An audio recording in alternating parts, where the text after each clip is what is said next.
when you left SNL, it was kind of, I don't know, it was like everybody took a moment. It was such a nice send-off, but I think your plan was to do 7 years really, really superbly and then get out on a high note. And because you did that, you had this glorious send-off. Colin Jost wrote that and didn't even think it was going to make it. We were like rushing. We didn't know for sure. And it was, it's a moment I'll never forget. It took me, I think, a year maybe to watch it. I understand that. Yeah, it was very hard. But it was the most beautiful way to go. I mean, it meant so much to me that we did it. But also all those stars participating. I know. You know? Mick Jagger was there. It was crazy. Yeah, Mick Jagger sang you off with Ruby Tuesday. And Dave Grohl, who was the musical guest on my very first show. Right. Which I thought was kind of cool. Steve Martin, John Hamm. And Arcade Fire was, right? Arcade Fire. I didn't memorize it. Okay. I'm sorry. In the notes, yeah. Yeah. But it's kind of, I understand that it's bittersweet to leave that experience, but if you're going to do it, that's the way to do it. It was hard. I couldn't watch the show for a while after I left.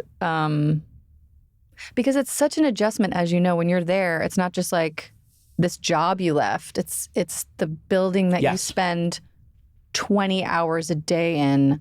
You've had the best experiences. You've laughed. You've cried. It's your family.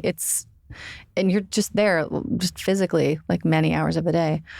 And saying goodbye to Lauren was really hard. It's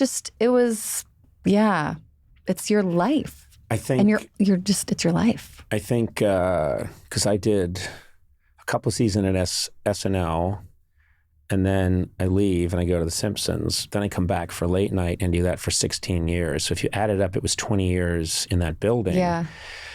And then I'm out here in LA for a while, and then I was like 2 years or something.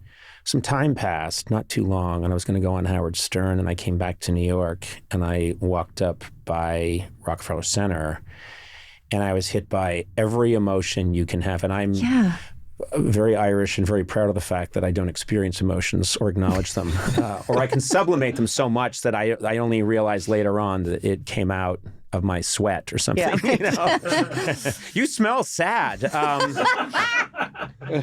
But I passed that building and I had every feeling that I had of ecstasy, sadness, terror, love. Everything came back and it was almost too powerful. And then I went right in to talk to Howard Stern, and he's chatting with me, and he was like my therapist, and that's what we talked about. Also, because knowing that it hasn't changed. There's something else about leaving a job and maybe those people aren't there anymore, or like that building's gone, but everything is the same. And you go back now, it's like, it's the same doors, it's the same paint, it's the same. And the crew is mostly the same.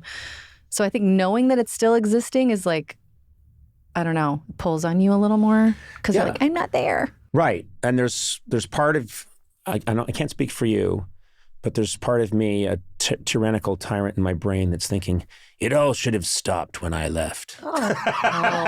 They should have taken the building down. What's the point of going on? No, I understand that's very sad, but Egyptian pharaohs had the same idea. Okay. And,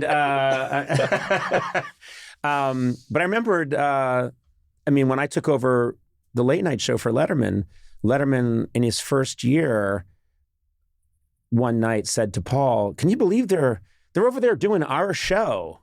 Meaning myself and Andy and they're doing our show, Paul. And I remembered at the time thinking, that was his apartment. Yeah. And now I'm in it and he still feels like it's his apartment and these new kids are in there breaking stuff. Yeah. And that's how it can feel sometimes a little bit, is just you make it so much your own, and then you have to leave, and then of course other people move in and do things differently but brilliantly, and that's how it is. Just keep moving. Keep moving, people. That's your new character. Yeah, thanks. Keep moving. Keep moving, people. With Porsche. Now that's better. That is better. That's actually a great little Keep moving with Porsche. I won't share. Well, we could do the commercials together. Okay. But would we split the money? What would the split be? I would assume 50-50, but are you having other thoughts? Yeah, Matt and I are here too. No, you're not really here. Oh. No, we are here. We're not here? No, I don't see you. This eye, I have glaucoma in my right eye, so I don't have peripheral vision. Looks fine. But I see you perfectly. I'm going to say you've had more experience in film. Talking. You're arguably the bigger deal, so I would accept a 70-30 with you getting the 70. I mean, you're a big deal. I think you're a big deal. I'll drive.